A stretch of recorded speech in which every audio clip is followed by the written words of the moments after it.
Hi, this is Dr. Gregory Sadler. I'm a professor of philosophy and the president and founder of an educational consulting company called Reason.io, where we put philosophy into practice. I've studied and taught philosophy for over 20 years, and I find that many people run into difficulties reading classic philosophical texts. Sometimes it's the way things are said or how the text is structured. But the concepts themselves are not always that complicated, and that's where I come in. To help students and lifelong learners, I've been producing longer lecture videos and posting them to YouTube. Many viewers say they find them useful. What you're currently watching is part of a new series of shorter videos, each of them focused on one core concept from an important philosophical text. I hope you find it useful as well. In Chapter 4 of Book 5 of Fyodor Dostoevsky's The Brothers Karamazov, Ivan Karamazov tells the story of this young Swiss boy, eventually a young Swiss man, Richard, who winds up being executed for crimes that he commits. And he's doing so within the framework of talking about cruelty and suffering imposed upon children. And in this case, there is some physical abuse, but a lot of it has to do much more with an almost deliberate neglect, a deprivation of what children ought to have, and the indifference, not only by his adopted parents, if you want to call them parents, but by the larger society. And then the switch kind of flipping in a way while he's in prison and embraces Christianity, but only going so far. And this is an interesting one because throughout the rest of the chapter, Ivan is talking about cases of children who are suffering and in many cases dying as a result of the abuse that's inflicted upon them. In this case, we have somebody who grows up as, you could say, the product of what has been done to him and what has been taken away from him. I want to read one line that kind of brings this across. He says, this is what the townspeople of Geneva are saying: "Though it's not your fault that you knew nothing of the Lord when you envied the swine their food and were beaten for stealing it, which was very bad, for it's forbidden to steal, still you have shed blood and must die." So because of how screwed up his childhood was, because of the positive abuse and the negative abuse of neglect, of treating him essentially as a thing rather than a human being, he's stuck with this fate of, having done these terrible crimes. And even though he's embraced Christianity, even though now he understands, he still has to suffer for what he did prior to that, not knowing it. So the story goes like this. Richard is an illegitimate child who, as he says, at the age of 6 was presented by his parents to Swiss mountain shepherds who brought him up to work for them. And I want to dwell on this a little bit. So he had parents. He's born out of wedlock. He's a bastard. There's of course a lot of social stigma attached to that. So in some ways, being fostered by some legitimate couple would be a step up. But in many cases, that's not how things turned out. And I'd like to mention that this sort of fostering is not something that is only back there in old Swiss villages. That was going on here in the Midwest, here in Wisconsin, well into the 20th century. As a matter of fact, you can read accounts of children who were either born out of wedlock or were orphaned, or even were not even orphaned, but just given to the orphanage. I know of a case, for example, of somebody who's they were Irish and their horse farm was burnt down here in Wisconsin by the Ku Klux Klan on Christmas Eve, leaving only the farmhouse. The mother committed suicide the next day. The children were all farmed out to relatives except for the youngest son, for whom there wasn't any place. And the father just went off who knows where. The youngest son was placed with a couple as essentially an indentured servant, beaten, neglected terribly. And there is case after case after case like this. There was no legal recourse. These children were essentially property. And this went on well into the 20th century here in rural Wisconsin. And in many other places, things like this continue. So Richard is given to some shepherds. And, if your idea of shepherds is this, wonderful bucolic life that people often depict shepherds like, no, sheep herding sucks. It is a lot of hard work. Agricultural work in general is hard work. And being a shepherd means taking these flocks out into the places where they can graze, making sure the wolves don't catch them, trying to catch, whatever sheep are doing stupid things, because sheep are pretty foolish, and then bringing them back at night. You're exposed to the elements. Oftentimes, you eat whatever you can find. And so this is a boy. This is a 6-year-old boy. He writes, he grew up among them like a little wild beast. The shepherds taught him nothing.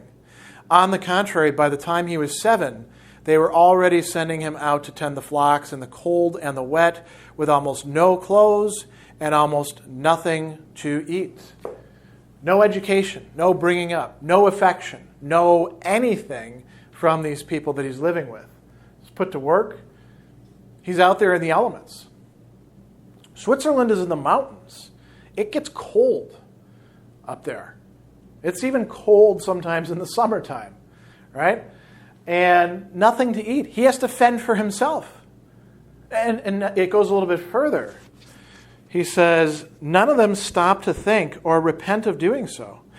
On the contrary, they consider themselves entirely within their rights, for Richard had been presented to them as an object. They didn't think it necessary to feed him. He's essentially just a working thing. He's a slave, essentially. A tool that has a mind and a soul and can do the things they want, and they don't even give it what it needs. There's so much going on here. They're not just depriving him of food, clothing. They're depriving him of even being treated as a human being, let alone, education and affection. So Richard says, like the prodigal son in the gospel, he wanted terribly to eat at least the mash given to the pigs, being fattened for market. He was not even given that and was beaten when he stole from the pigs. So he spent his whole childhood and his youth until he grew up and gathered strength, went out to steal for himself. He takes things into his own hands. He says, well, they're not going to take care of me. I have to take care of myself. And that's how he actually survives. He steals. Eventually he becomes, emancipated, becomes a day laborer, spends his earnings on drink, lived like a monster. How else would he live? He doesn't know anything else. Ends by killing some old man and robbing him. And so they caught him. They tried him and they condemned him to death. Now, this is where his life drastically changes. Up until now, the people around him don't care about him. Not just his foster parents who turn him out to work and treat him as if he's merely an object, but everybody else who witnesses this doesn't care. They're not affected by it. They're like, well, that's somebody else's business. This child is obviously in rags, emaciated, stuck out there 8, 9 years old, herding all these sheep. Not my problem. Now, in prison, he says, he was immediately surrounded by pastors and members of various Christian brotherhoods, philanthropic ladies, and so on. In prison, they taught him to read and write, began expounding the gospel to him, exhorted him, persuaded him, pushed him, pestered him, urged him, and he finally solemnly confessed his crime.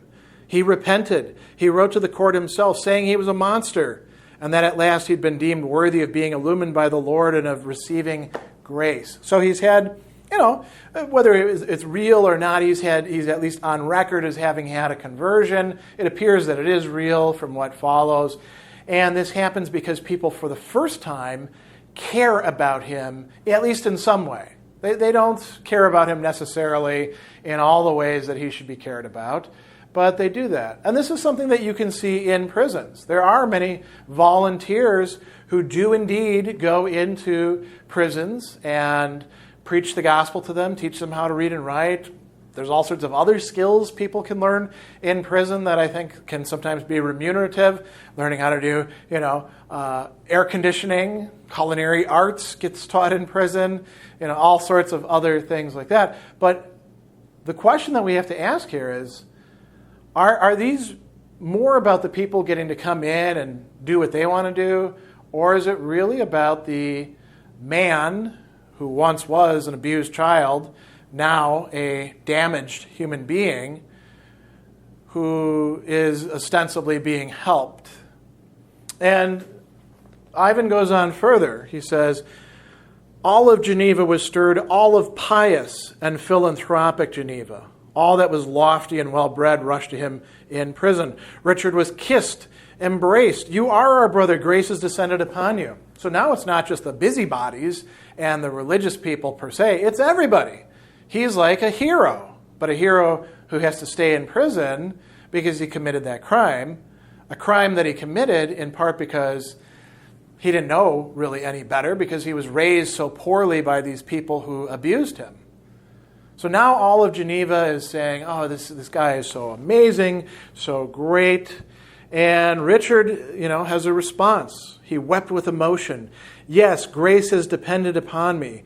Through all my childhood and youth, I was glad to eat swine's food. Now grace has descended upon me. I, too, am dying in the Lord. And it's not dying in the Lord in sort of I'm dying to sin.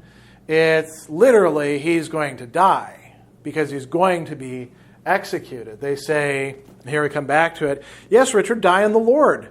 You have shed blood and must die in the Lord. It's not your fault you knew nothing of the Lord when you envied the swine their food and were beaten for stealing it, but still you've shed blood and must die. So there's no mercy for him. There is mercy in the sense of, well, we'll teach you Christianity, we'll preach you the gospel, we'll love you and laud you and surround you with people who are embracing you, but you're still going to die, buddy, because you're still a criminal. And